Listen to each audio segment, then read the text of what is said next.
আসসালামু আলাইকুম ওয়া রাহমাতুল্লাহ। সবাই কেমন আছেন? একটি সবুজ প্রকৃতির মাঝে আপনাদের নিয়ে আসলাম। দেখেন পাখিগুলো উড়ে আসছে, কি সুন্দর দৃশ্য, দেখার মতো দৃশ্য। দেখেন প্রিয় গাইস, পাখিগুলো অনেক সুন্দর, তারা আনন্দ করছে বিকেলবেলা, পরন্ত বিকেলে।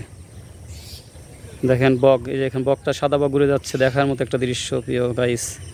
অনেক সুন্দর লাগছে, সাদা বক দুটা উড়ে যাচ্ছে এবং তারা এখানে মাছ খাবারের জন্য আসছে এবং মাছ খাচ্ছে এবং আনন্দ উপভোগ করছে। কিছু দেখার মতো দৃশ্য, পাখিগুলো উড়ে যাচ্ছে, হয়তো বিকেল শেষে তার যার যার গন্তব্যস্থলে চলে যাবে, তার নিজের জায়গায়। দেখেন অনেক সুন্দর দৃশ্য,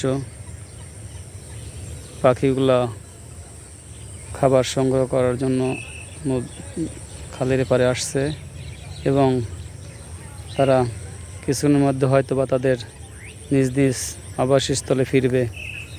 আল্লাহ তাআলার এক অপরূপ সৃষ্টি পাখি, যে যাদের খাবার দেওয়ার মতো কেউ নেই, কিন্তু আল্লাহ তাআলা তাদের জন্য এমন কিছু নিয়ামতের ব্যবস্থা করে রেখেছেন যে তাদের খাবার দিতে হয় না, তারা বিভিন্ন জায়গা থেকে খাবার সংগ্রহ করে খাইতে পারে।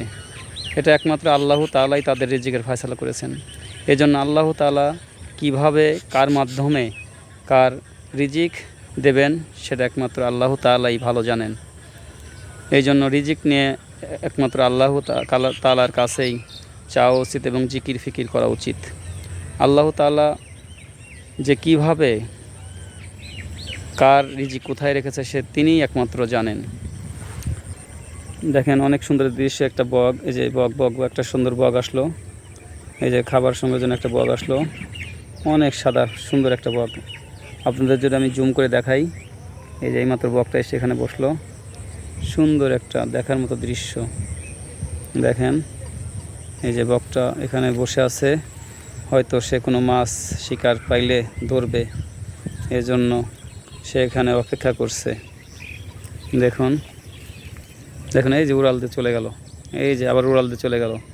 অনেক সুন্দর একটা দৃশ্য, সাদা বাগ উড়ে যাচ্ছে। দেখুন প্রিয় গাইস, অনেক সুন্দর লাগার মতো একটি দৃশ্য, আসলে অসাধারণ অসাধারণ। আল্লাহ তাআলা তার পাখার মধ্যে কি এক অনুভূতির শক্তি দিয়েছে যে সে আকাশে সুন্দরভাবে উড়ে যায়। পাখির মধ্যে দিয়েছে, মানুষ কিন্তু এটা পারে না। আল্লাহ তাআলার সৃষ্টি আসলেই অসাধারণ। এই জন্য মাবুদের সব কিছু শুকরিয়া আদায় করা উচিত। মাবুদ যে হালে যার রাখে সেইভাবে সবার শুকরিয়া আদায় করা উচিত।